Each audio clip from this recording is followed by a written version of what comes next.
We're back. Hello, Hi. everyone. Hi. Greetings. I'm Tyra, Mistress of the Imaginarium. And And this is, I'm Moto. I'm honored to be a guest today. yes, Moto is from Black Women Are Scary. And Dusky Projects, is there anything else you want to? No, that's it. Yeah, my podcast, Black Women Are Scary. We produce short horror stories by people of color writing in horror. Mm-hmm. And Dusky Projects is just a group of misfits we're making all kinds of horror and sci-fi works. They're typically female driven. So in many mediums, all the mediums. Sweet.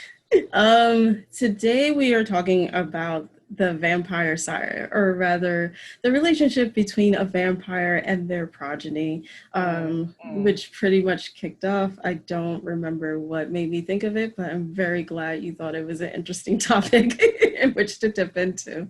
Yeah, you always come up with things where I'm like, that's right. And the last time with Horrible Sisters, I was like, yeah, what is it with sisters in horror stories? And then this one, I was like, indeed, the vampire sire or vampire progeny relationship is key, and also always changing and moving. It's evolving depending on the time. It's very much a reflection of its time, whenever the time the story is taking place in. Yeah. It kind of got me thinking about that.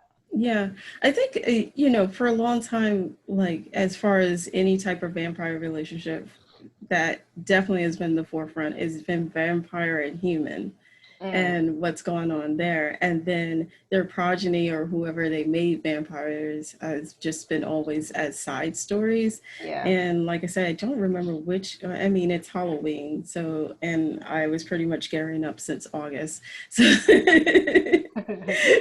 that was in my head. But I do like how some different stories have really dug into the relationship between whoever is a vampire and whoever they make a vampire. Yeah. Yeah. Maybe when we were talking about the hunger before, because that's right. You just recommended that one. I still have to mm-hmm. watch it. Yeah. Yeah, because that's all about, that whole thing is about basically courting your next progeny, right? It's about that relationship, because even though Susan Sarandon's character is human at the beginning, the whole thing is about whether she'll become a vampire or not. And David Bowie is always, and Catherine Deneuve is like, yeah, come be my vampire. But these are also the cons to being a vampire. Right. In my progeny. Here's the fine print. Yeah, here's the fine print. And then I love you so much, I don't want to make you into a vampire. So it's like a whole thing. Right. And David Bowie is in there as one of her progeny, and you literally get to see the cons of being a progeny. So maybe that's what tipped it off. But today we're going to discuss, first we're going to do Dracula. Yeah. We're going to do this chronologically. Yeah. Actually, so like the OG. Yeah, OG. Vampire Prime. Yeah, OG of vampires, and then yeah, for lack of a better term, like his progenies in terms of stories. Oh yeah, I didn't think of that. Right, like Bram Stoker really came out and was like, "This is what vampires are," and since there we've been kind of ideating and iterating on that. Yeah, there's not. I mean, let me go down the list and then I'll come back to that point. Dracula, Interview with the Vampire. Yes, and right. Buffy. Well, more like Angel and his whole deal, because he got to do it in 2 series, and then True Blood. Which is my favorite. Yeah. True Blood and Beyond. There's a couple of things that I think you'd be interested in. I don't know if you've seen them. Yeah, sure. That come after True Blood that are sort of like again like, oh, they took that and they ran with it even farther. Yeah. Right? Like I feel like every time there's like a new and now vampires are this, and then build off of that, so it's interesting. Yeah, I'm really excited about this conversation. But going back to Dracula and its precursors, it's just local folklore, right? About like the Nosferatu, which is like a very Slavic word. Yeah. But it seems like every single culture has an undead that particularly will drink blood, and that's kind of how it runs. I mean, I think that the distinct thing of Dracula. Mm-hmm. And this actually kind of even ties into Buffy when she meets him.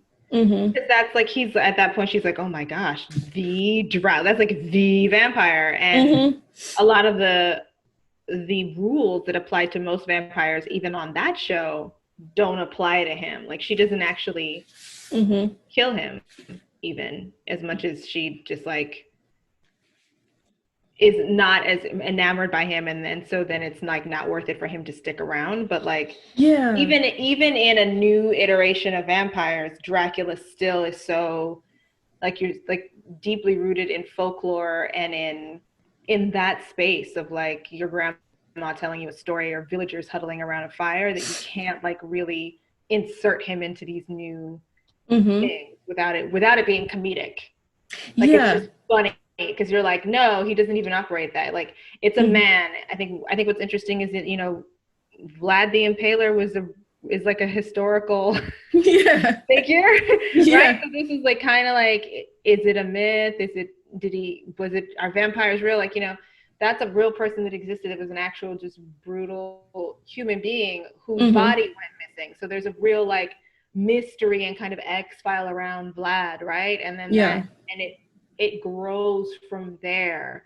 You don't know. I mean, it could just be like something that people told their children so they wouldn't wander off into the woods, or you're like, or maybe it's back in the time when magic was a little more present in our life. You're like, we Yeah. don't know. It's all very shrouded in that. So because of that, Vlad is always kind of, like you said, Slavic. Like, whenever anybody's Dracula, they have to kind of have an accent. They have to be sort of dark, tall, dark, and handsome. They have to be a dude. They have to seem like they're like a prince, or were a prince or king or something. They live in a castle, really leans into the goth. There is no Dracula without gothic Yeah.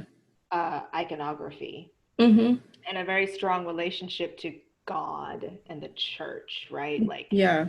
Like you pull out the cross and he hisses, like it's a real, Mm-hmm. he defied God, and like, Yeah. it's just so gothic and so like Catholic, and Yes. so it's so, it's so deeply embedded in that. And I don't know if it can ever not be. Like, I can't imagine I don't think it Dracula can. Yeah.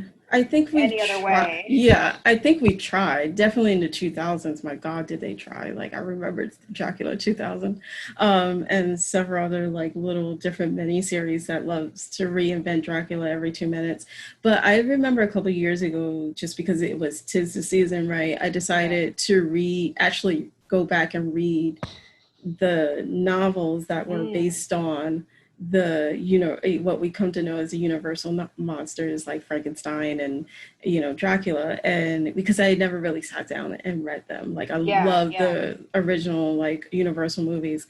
What I came to find like as a theme, because at the beginning what you have Frankenstein, or rather Frankenstein's monster, beginning with Mary Shelley. That's the very first one. Yeah, and that book is amazing. Yeah, it is. And he talks so much. I was delighted to discover that all the men are just very like almost what we would consider just like almost very feminine, because Victor is fainting every 2 seconds. It's actually it was definitely a different era. They wore tights and heels and they fainted. It was a thing. yeah, but that's romanticism, right? Like it's at the begin, it's the culmination. Like Mary Shelley is in that group with her husband and Lord Byron. So it's like the culmination. It's that summer on the lake where they were just being weird as hippies, like before there was such a word. Yeah. They, it's the height of romanticism. So everything is felt. It's about life and death, but at the same time, science is coming into this new thing. So it's just like the idea of Frankenstein is like we could somehow, deal with and conquer or become gods, right? We don't need religion. So religion is really tipped out of that original novel. And there's a lot of conversation, which is weird because it almost gets religious, because it's like Frankenstein gets and his creation, there's so much conversation about like, why did you create me, or this is what's Yeah, happening about and all that. existence. Like, what is existence and what is humanity? Yeah. I completely yeah, there's that. It's very Hmm. deep. I mean, even though you're right, you're spot on, and like there's a departure in these novels from we're going Hmm. to be modern essentially. I think they're moving into like you Hmm. can't be like going to church all the time and being modern, but it's Yeah. still like the church played such a huge role in life for Hmm. everybody that you Hmm. know, in Europe at that time. Wait, yeah, Hmm. in Europe at the time. Yeah, So Europe at the time, I think was like, it was like can't after also the, not talk about it, you know? yeah, it's, I mean, it's, there's a generation after the Napoleonic Wars, I believe. So there's like the peace generation, almost like the kids of the baby boomers. So they get to have this like It's so feeling. funny you hearing you say it like that. It's true. Like their But yeah, parents went to war, but they yeah, get to that's like what it was. frolic and have all like this good time and deal with like enlightenment. Like let's talk Yeah, about romanticism and how yeah, everything's totally. natural. And And astrology and yeah, things. I yeah, don't know. yeah. And it's all right if you're a dude and you want to faint. That means you feel all your emotions. So like, It was like old school metrosexual. yeah, I mean, Lord Byron was a dandy, right? They were just dressed to the nines Oh and my like gosh, a doing all these dandy. things. Yeah. Yeah. And so it's all these new ideas. But by the time we get to Bram Stoker, like we're now in the Victorian period, there's now been another war and there's been like a huge cholera epidemic. Like a huge amount of Mm, people have died. And it's the yeah. Industrial Revolution. So you know the city is just clogged and you know dirty. It's actually really gross, and it's like all these new Yeah. things are coming into play, but death is very near, and science has almost kind of failed them because now this large heap of people have just died, and it's like, okay, we got to go back to basics, right? So reading that novel Dracula, after having to like compare it to Frankenstein where there's very little religion, a lot of Dracula is kind of really kind of like at the beginning of that novel is kind of really interesting because no one really believes this supernatural thing is going on till like about mid novel. And then they, Mhm. before I knew it, I was like, oh my God, they just formed a prayer circle because that is the only thing they could do right now. It is beyond science. This evil thing has come into their midst and killed their friend Lucy and is now preying on children, and now it's connected to Mina. It's like, and nearly killed Jonathan. It's like evil is real. We're gonna have to pray about this, y'all. Yeah. We need Jesus. We need Jesus. Like this is, yeah, it's kind of a reinforcement of that, right? And Mm-hmm.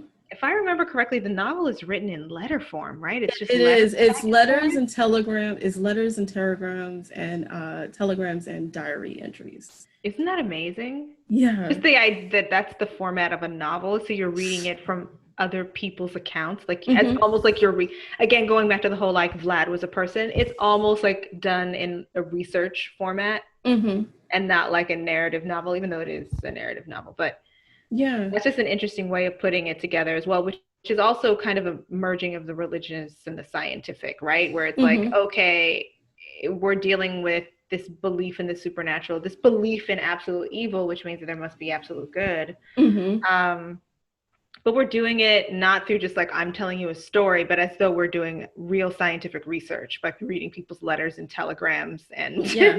and diary entries and things, Yeah. found objects, if you will. Yeah. And I think that is a very, I don't know how many books have done that just through time, Yeah. I and I don't. don't really know how many other horror stories have done that, have Yeah. really played into the whole like. I mean, I can think of some films, but I'm thinking of novels where it's like done almost like. Only I like in World War Z just popped into my mind, and some of Mm, the Michael Crichton. I feel like it's very prominent in sci-fi because you can yeah, get away with that, and it also makes it a little more horrifying because you have this person who's thinking logically, and then you're thinking logically, and then they come into contact with something that is beyond what they know to explain. yeah, beyond explanation. Yeah, and Yeah, it's even when they do try to explain it and you know you go through the scientific method, it's like this is still beyond anything I definitely know. So is it science? Is it, you know, and we get into what's called supernatural, right? It's like Yeah. beyond, it is a natural occurring thing, but like it's super beyond this.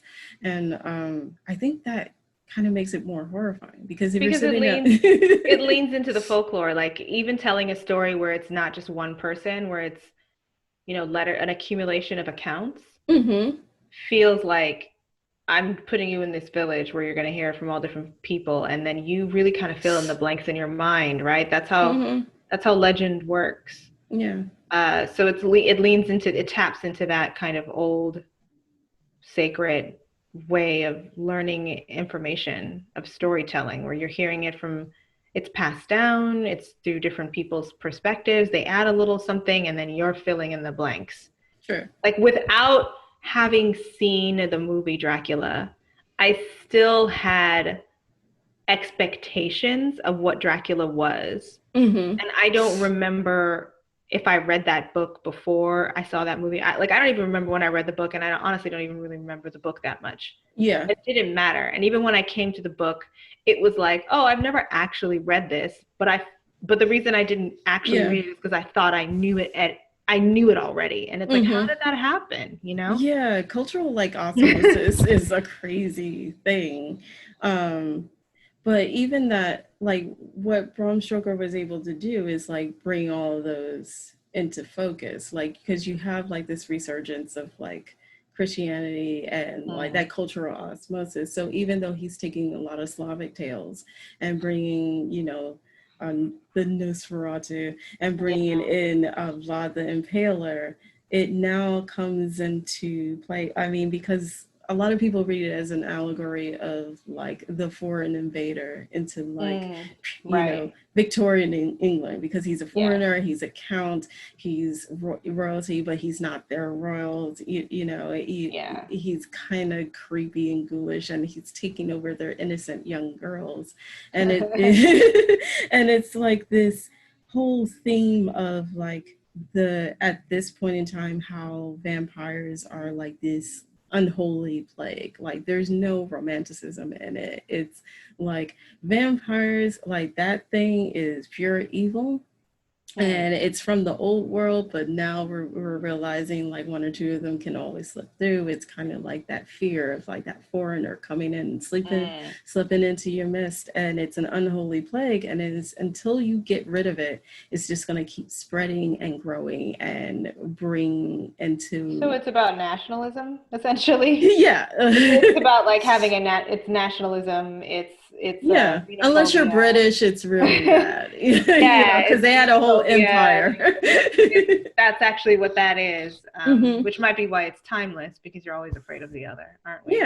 Yeah. Vampires are very much like a curse. You don't want that to bite you, and then it's like unclean, and then it's just like how and demonic. Like I remember watching, and reading that, and it's very clear, not only like you said that it's evil and that it's other, but that there is no in between. There's no blurred lines. They're not human. They are in fact demons, and you will be, becoming one is a way of like almost like being possessed.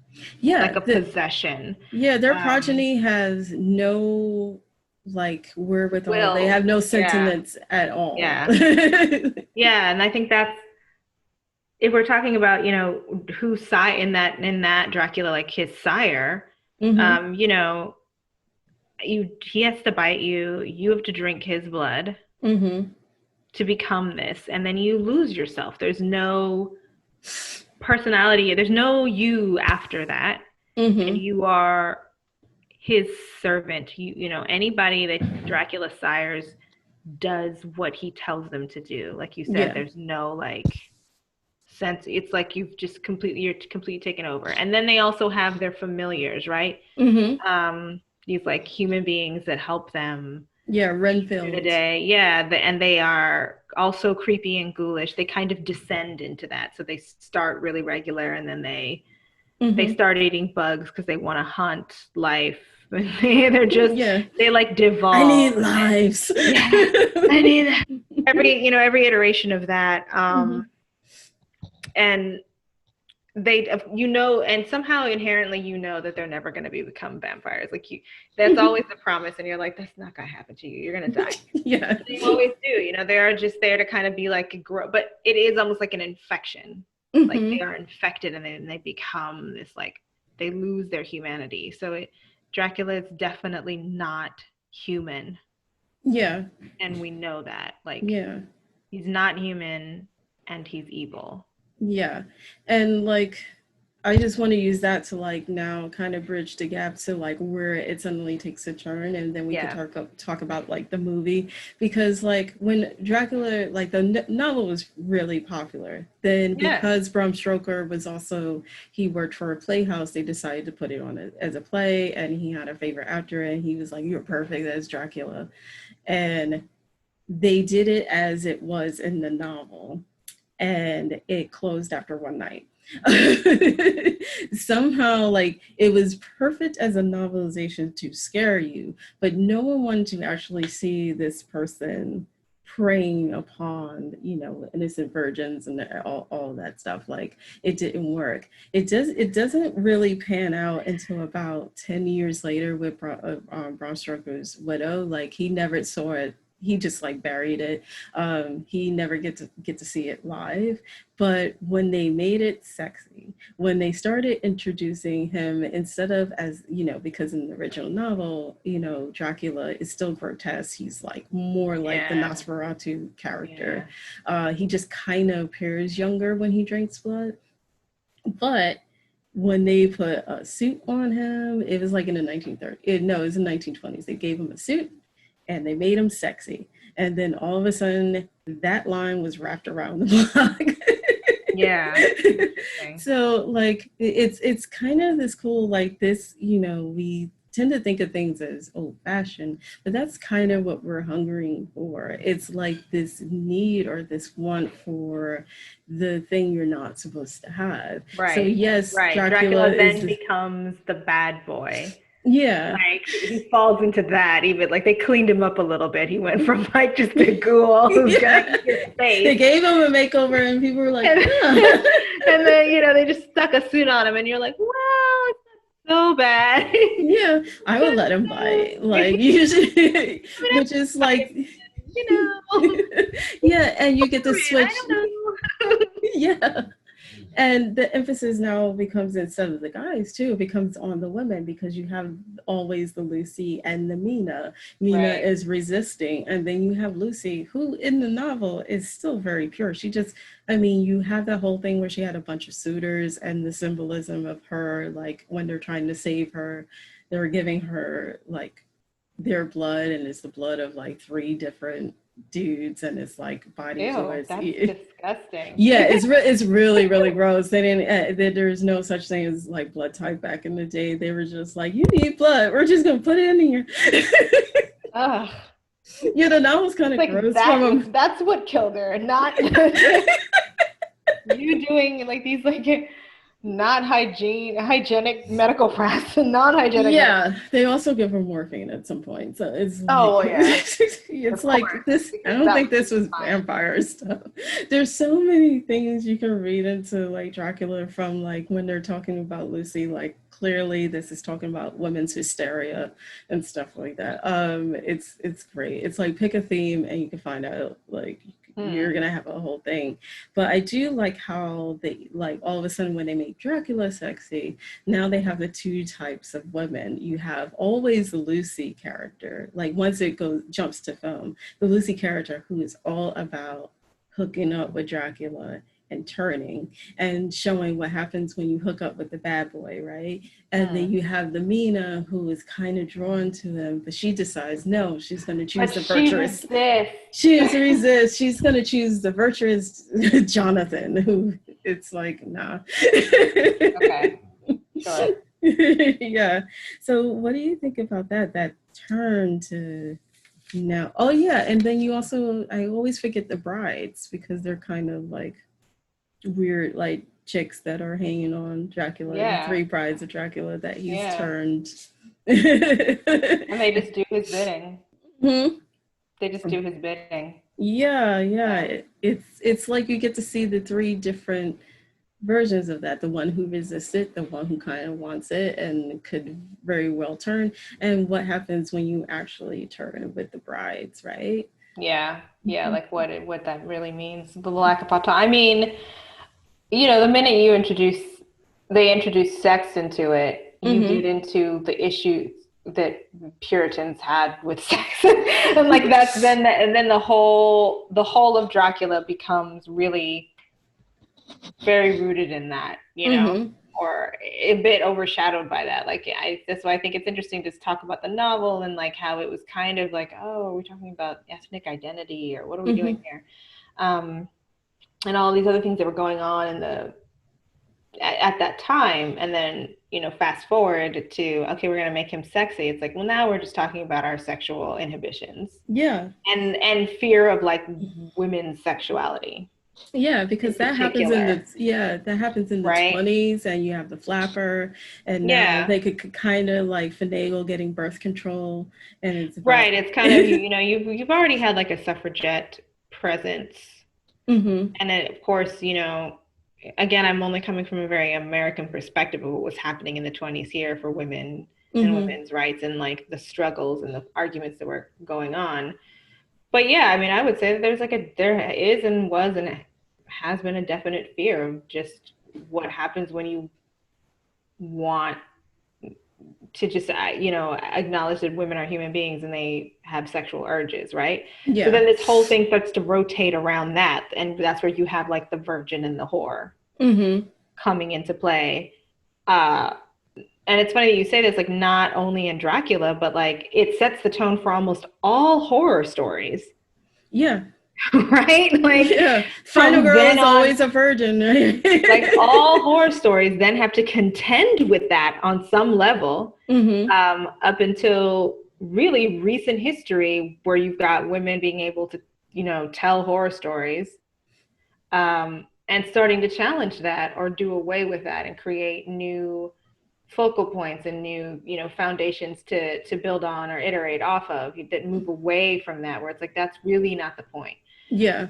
Um, like, this is scary because of this, not because of who's a virgin. There's like a million other things going on besides the fact that she had sex with somebody. Nobody cares. This person's getting Mm-hmm.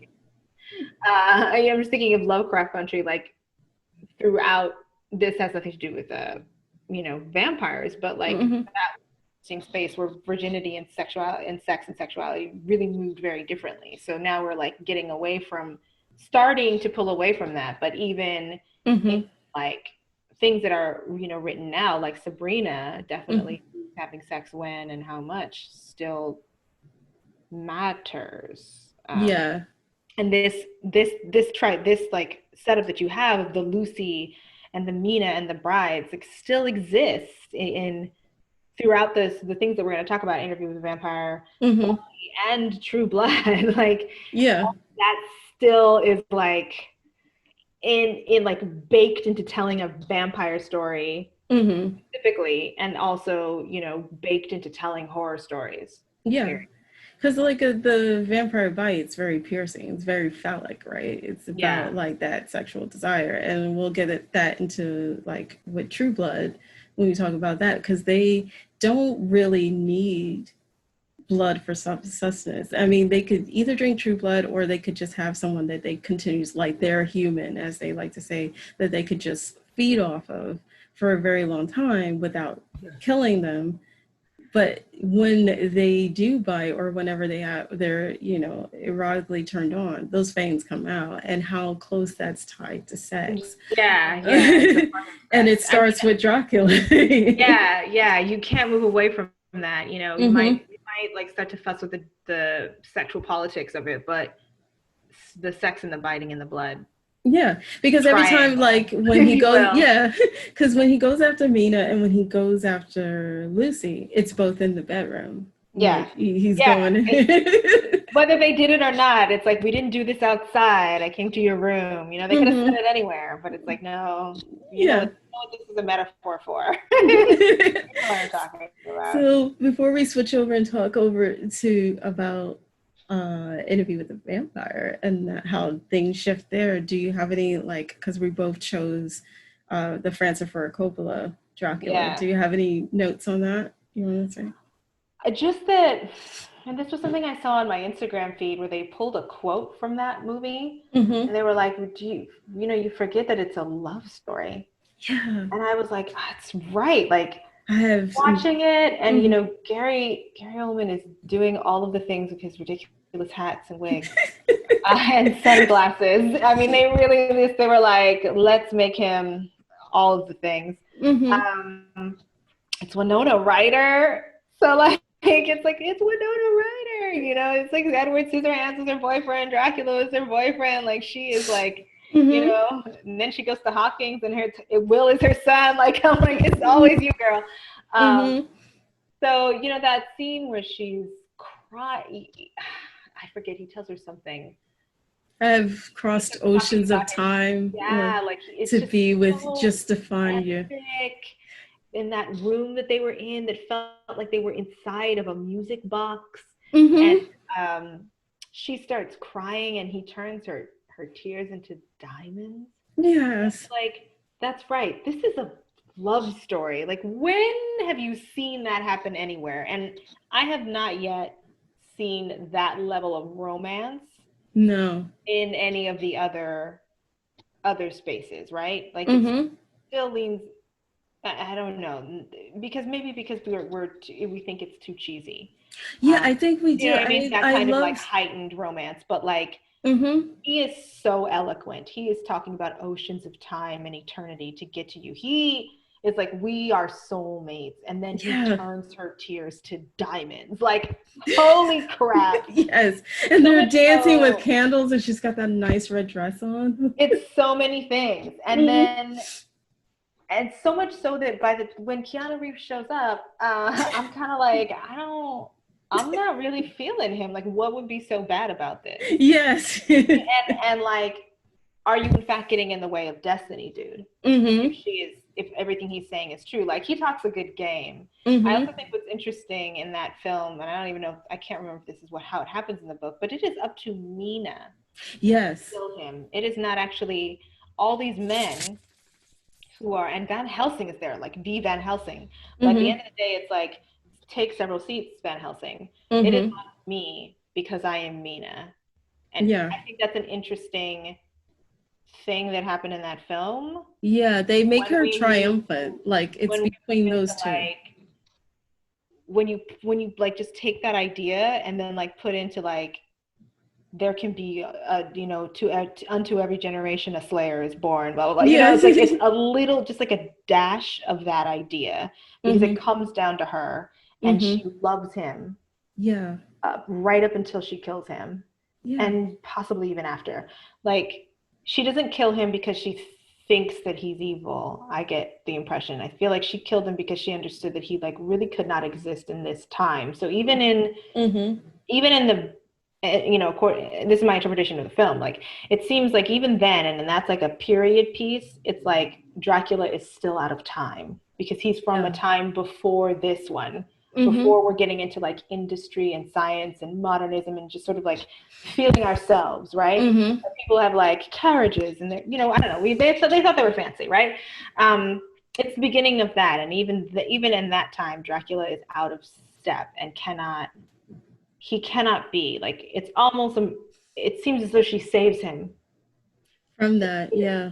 Yeah, like she saves him from this. I don't know, and I just remember at the end of that, she kills him, she kisses him, she runs that thing, she takes it out, she cuts his head. Like it's so many things. I'm Yeah. like, It's so epic. That movie is like epic. It's like so it's much. extra. It's It's and so extra. And then she just goes home with this dude, and I'm like, Jonathan, do you really think she's feeling you like that? Like, there's got to be a part of you that knows that like she will miss him forever and all time. yeah, yeah. You loved him enough to stab him and cut his head off. I don't think she feels that way about you. No, no. Like it's so epic. It's so like I love that movie. I love that movie to death. It's right up there with the 1933 Dracula for me. Like I go back and forth, but I can watch them both. It's like sometimes I'll do a double header in the night.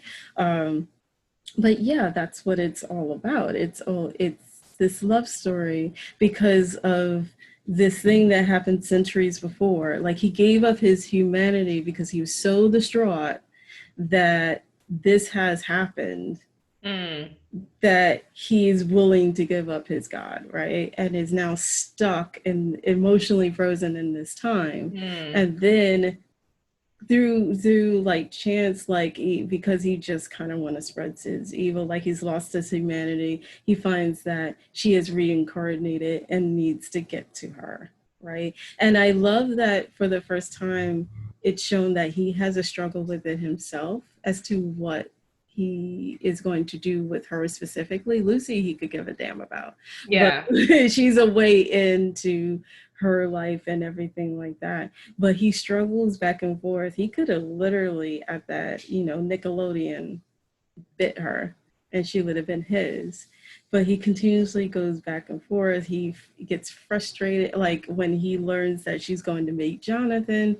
I'm not sure if he's mad that she's like Jonathan escaped or the fact that she's going to meet Jonathan, right? But it's more this loss of her. Yeah. And he's constantly... That whole scene in that bedroom where she's like trying to drink his blood and he's like, I can't do this to you. But like, I want you with me. Yeah, like he was all dead set on it. And then he was like, I actually cannot do this because this is damning you. And she's the one who really is like, I want to do this though. I think there's an interesting discussion around consent there. Like, Mina made a choice. She made a choice, then everybody was upset about her choice and we're like, oh, she's been taken over and possessed. And I'm like, no, I think she just prefers Vlad. Yes. Like, y'all are in your feelings about that.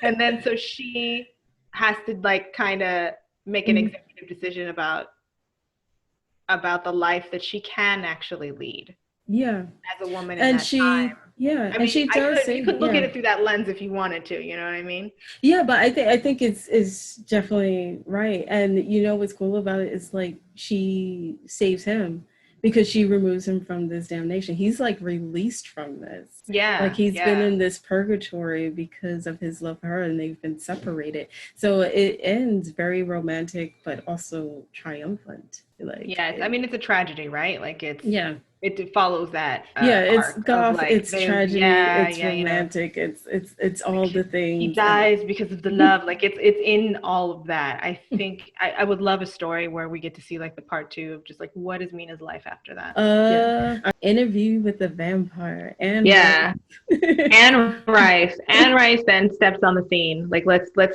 give this a moment. And Rice steps on the scene. Yes. And it's like, vampires are now this, everybody. Check it out. And then it's 5 books of that. Yeah.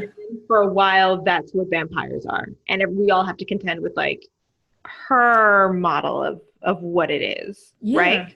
Yeah. Every single vampire movie, everything, the vampires have to struggle with their existence and with the concept of humanity. Yeah. And they have to be gorgeous. Yes, while doing it. They have to be absolutely gorgeous, by the way, and then wealthy. And we don't really know like when or how or what the wealth comes from. And that's vampires for like decades. Like you cannot not be these things. It's like when you see a poor vampire, it's like how? There's like no, like you're gorgeous, you're rich for no reason, and you struggle with your humanity for all eternity. The end, that's vampires. Yeah. Until like maybe 5 years ago. But she steps on the scene and that just changed that whole thing. It was a titanic shift. Like there's no more Vlad, they're not like, it's not this ancient thing. It's something that you can give in a bite. This is how you make one. You can make as many as you want. Like it just totally changed that. But one thing that I think didn't change, or rather that like grew, is this thread of love. So we're talking about how Dracula is a love story. And I feel like Anne Rice took that and was like, yes, yes, and like all of the love. So love is very central in a lot of the interview of the vampire and books and on, like Lestat and all of that. Love plays a huge role. The role of love, who they love, do they love at all? Yeah, every single vampire and their progeny, it's a love story. And then there's also this aspect too of like, because you've got sires and their relationships, and like sometimes a progeny and the sire are like estranged for a couple of like millennia or whatever. Time works differently. Yeah, time works very differently now in the Anne Rice, and then from then on, because you have people that will be as old as this, and if we flash back to their time, it can kind of almost be a time travel show. Yeah, it is. If you're just getting into the memories of these other vampires because they've lived for so long. Yeah, because you have like Akasha, who goes through, and she's like the prototype, like she even made her husband. And then you have Marius, who was made in Gaul, like it was like some ritual, and he was like, what the F? Like they wanted to make him into some god, and he was like, what? I'm a Roman soldier, how dare you peasants touch me? But then he's now stuck as a vampire. Marius doesn't make Lestat.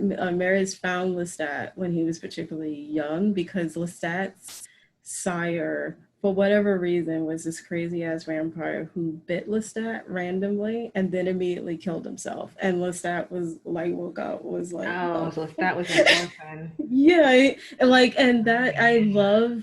Lestat has to be like, I mean, Anne Rice has gone on record saying Lestat is her. It's like if she could do anything, be anything, like be a man, you know, if she was born a man and had all of this,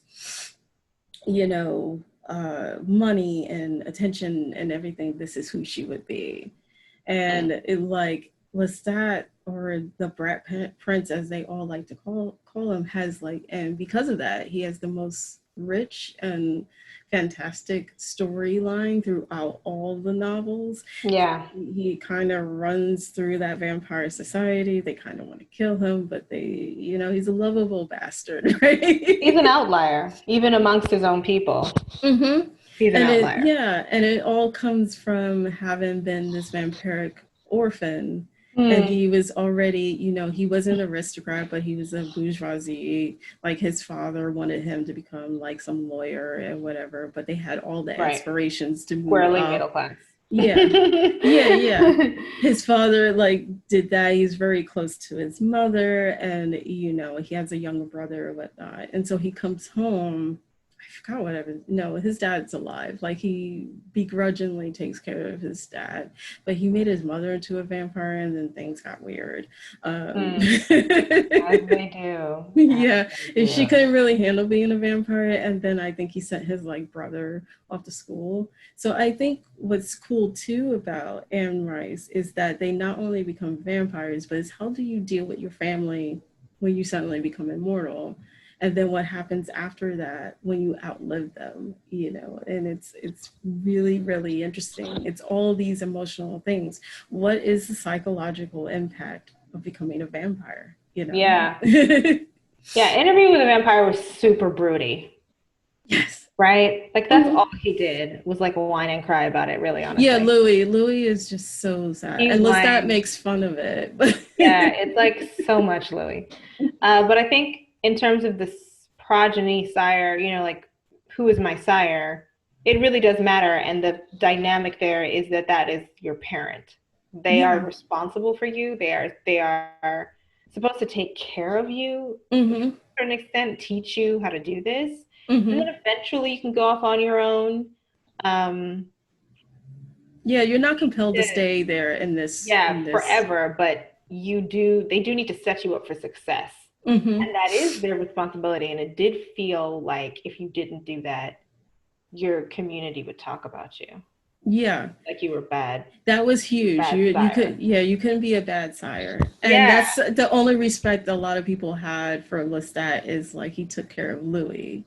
And like, which is very, very interesting. They kind of hate him, but they were like, at least he did right by Louis, Yeah, and it's also a world where like the vampires know each other a little more and know about what the other ones are doing. You get like a sense of that. And then also I'm thinking of like, when Louis made her the little girl. Claudia. Whose name? Yeah, sorry, I forgot her name. Claudia. I was like Kirsten Dunst. That's like, no, that's not her name.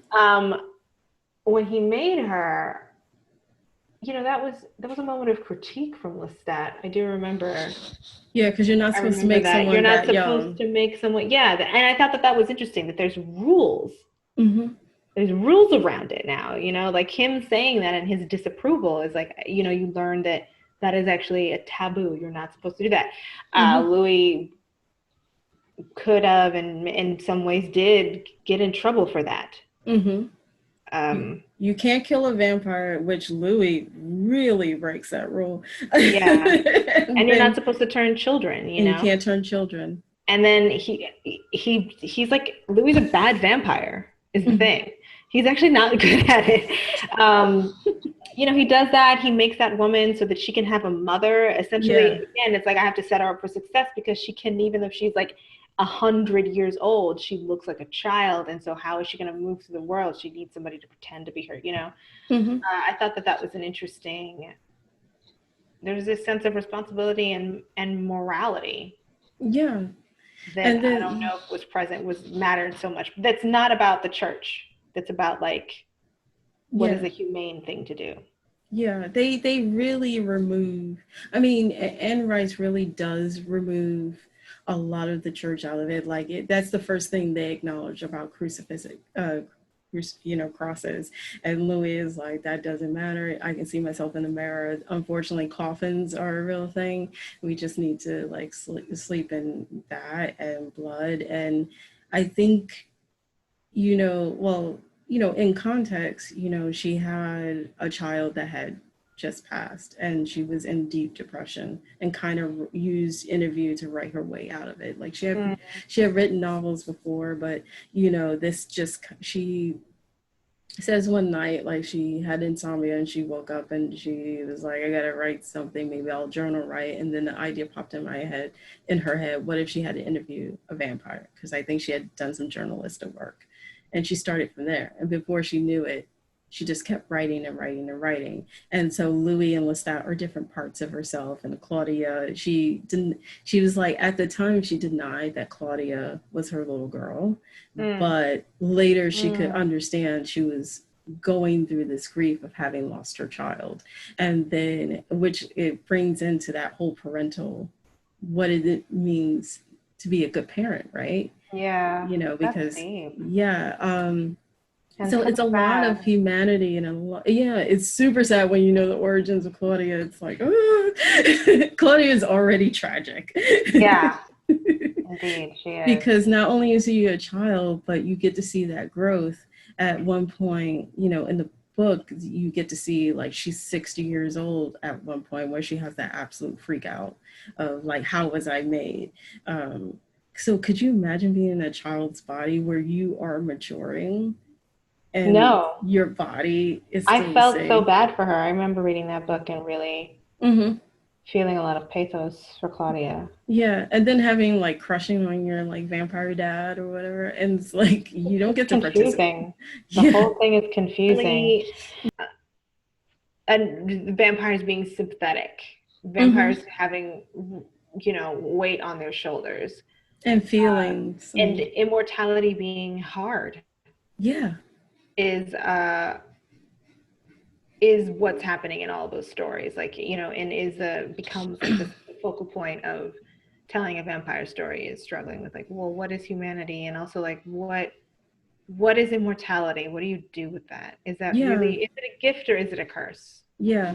And having a progeny becomes like a coping mechanism. Like Lestat, like he doesn't, Lestat doesn't want to admit it, but he's extremely lonely when he meets Louis, and Louis to him. And I think that's cool too, is like she goes about describing like this attraction to the person you make your progeny, right? Of course. Like it's almost like love at first. Yeah. It's like love at first sight. You're almost compelled to be around them.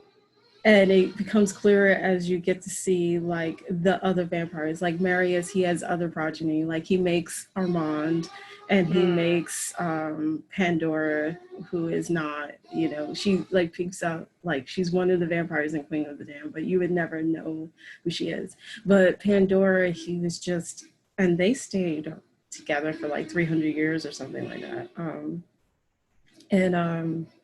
but his attraction to her, like he's just drawn and and compelled to be with her, and he delights in her intellect and everything like that. And his description of Pandora, and then when he turns her and what that's like when they find, I mean, by the time he finally turns her, I mean, there's very little sex in Anne Rice's novels, but it's very sexualized. It's very sensual. It's very sensual. Like, it's so funny that you say that there's very little sex in it, because that's not even how I remember it. I remember it being like all sex. Oh, me actually, too. Like, you're right. There isn't sex scenes. It's just that everything is so sensual. The way it's written, the language, the way these people treat each other and talk to each other. It's a very sensual connection. Yeah. All of them have with each other. And also, I was just thinking about when you're like, you know, Armand and Marius. There's also this, like, if you haven't seen your sire in a while and they show up, it's like this whole moment. Like, I remember that also happening in the book, and it's like in the movies where it's like, ah, who's this? Ah, my sire. Like, yes. It's so like, oh my God. It's all the things. Yeah, and you're so happy. You're like, oh my God, what's gonna happen? Because he's with him, but he's with him. It's complicated, you know, it's all very complicated. Whether they're happy or sad or both.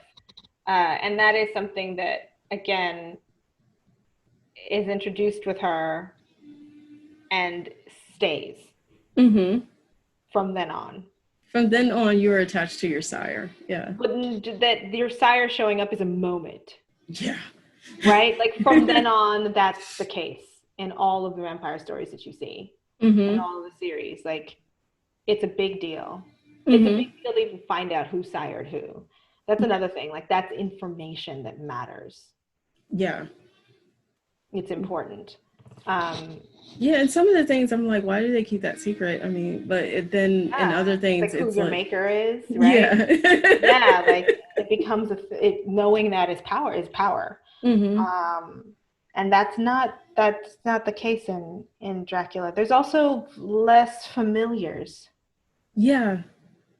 They have humans that may be attached to them, like the little boy that they keep around because his blood tastes good for whatever reason. I do like that, even though humans are food, and you do see this kind of apathy of like, oh, I'm going to take this one down. There are attachments to various humans still. Yeah. You know, even the interviewer, David, eventually he becomes a vampire, but he stays human for a very long time. And they like having him around. They enjoy telling him their story. It's only when his life is in danger right around in Queen of the Damned that they're like, oh, we gotta turn him.